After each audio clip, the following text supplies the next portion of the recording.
Hello, my name is Staff Sergeant John McCoy. I will be teaching you about how to put together the Army Service Uniform.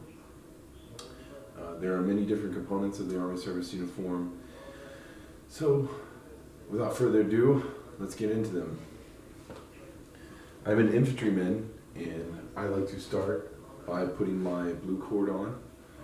You put the blue cord on the right sleeve, goes up underneath the lapel or underneath the shoulder strap,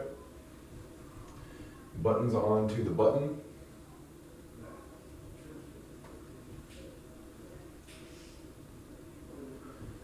and then we're going to leave that alone for just now. We're not going to button these up yet. The next thing that I like to put on are the regimental crests. All right, this is my unit crest. I'm a member of the 31st Field Artillery Regiment, and one each goes on each shoulder board.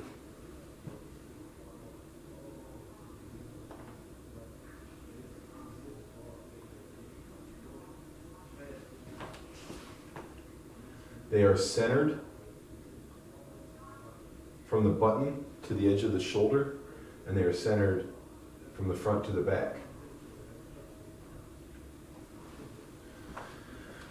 After that, I like to put on my branch insignia. I am an infantryman, as I stated before, so I put on my cross rifles with my blue disc. They go approximately 1 inch from the corner of the lapel, and then they are centered on the lapel.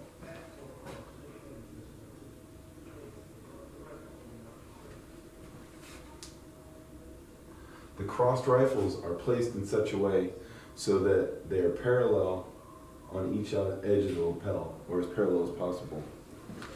After that, the U.S. insignia goes on the other lapel.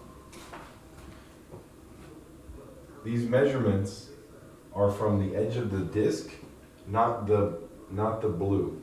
The edge of the brass disc, not the blue disc. From there, you can start in a variety of different places. One of the easiest things to put on is your nameplate. So I will put my nameplate on centered left to right on the right pocket, and centered from the button, the top of the button, to the top of the pocket. You'll notice that I'm not putting the backings on any of my items or accoutrements. That is because of time. It takes time, and that's the last thing I like to do. Sometimes if something's falling off, I'll put the backings on, but I've had this uniform for a while, and it's pretty used to being in the positions that they're in, so I don't put the backings on until the end. Okay. Just above the right pocket goes the unit awards. I have 2 unit awards that I have earned throughout my military career. Is a Valorous Unit Medal and a Presidential Unit Citation. I've earned 2 Valorous Unit Awards. Not me, my unit. My unit has earned 2 of them, but I was in the unit when they earned them, so I wear them. After that goes your distinctive unit insignia. If you have a unit affiliation, I do not, you would put that there. If you do not have a unit affiliation, you put the unit that you are currently assigned to. The measurement for the unit awards is 1/4 inch above the pocket, and then above that goes your DUI, your distinctive unit insignia, and they go 1/4 inch above, your DUI goes 1/4 inch above your unit awards. After that, your medals go on your left side. There's various different medals here. I could take time to explain them, but I won't because we're going to run a little short on time in this video. It takes a while. These go on spaced 1/4 inch from each other, top to bottom. Left to right, they are touching. You only go 3 across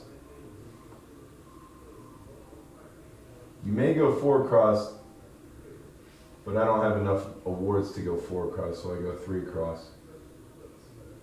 And then these are spaced the same as the unit awards on the other side.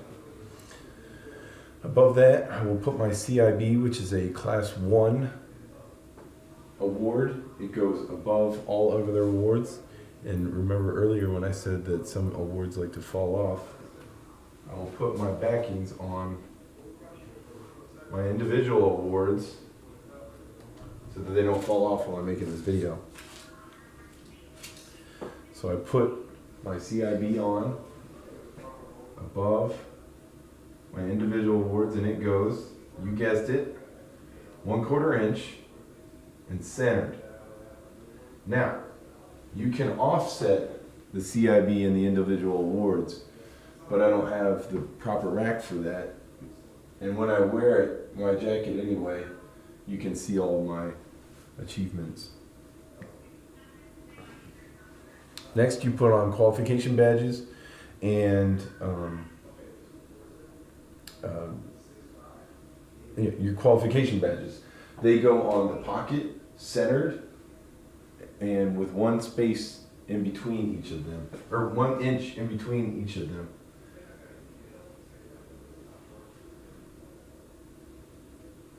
They go 1/4 inch underneath the top of the pocket.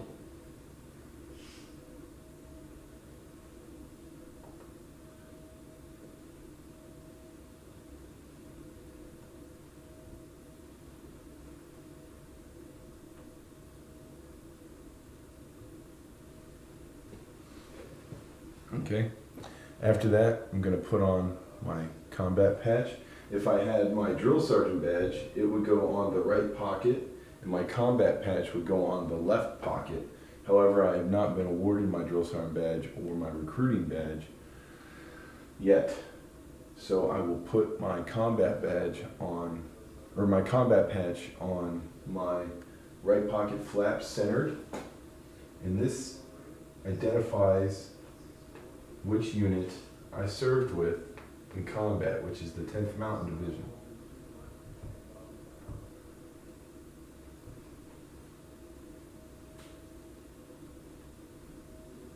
I mentioned the CIB before. I didn't explain what that was.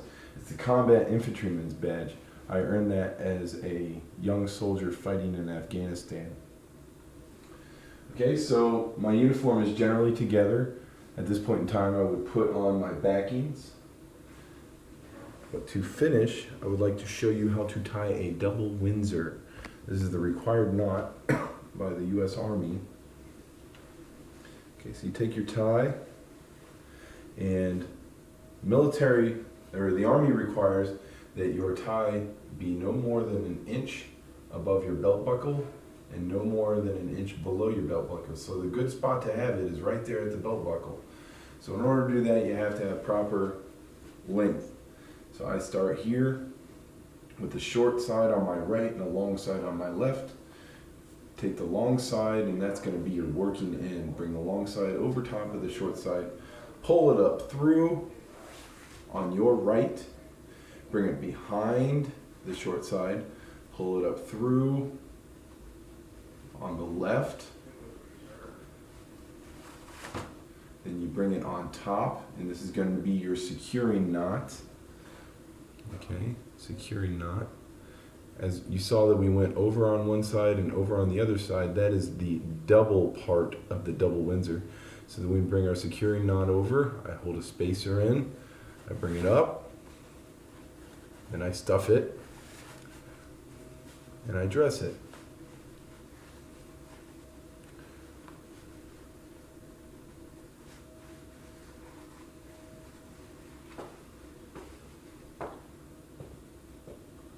So you can see, not more than 1 inch above my belt buckle. And if I need to make an adjustment and I don't have time to retie my tie, I can just pull my pants up a little bit. And now I'm in regulation.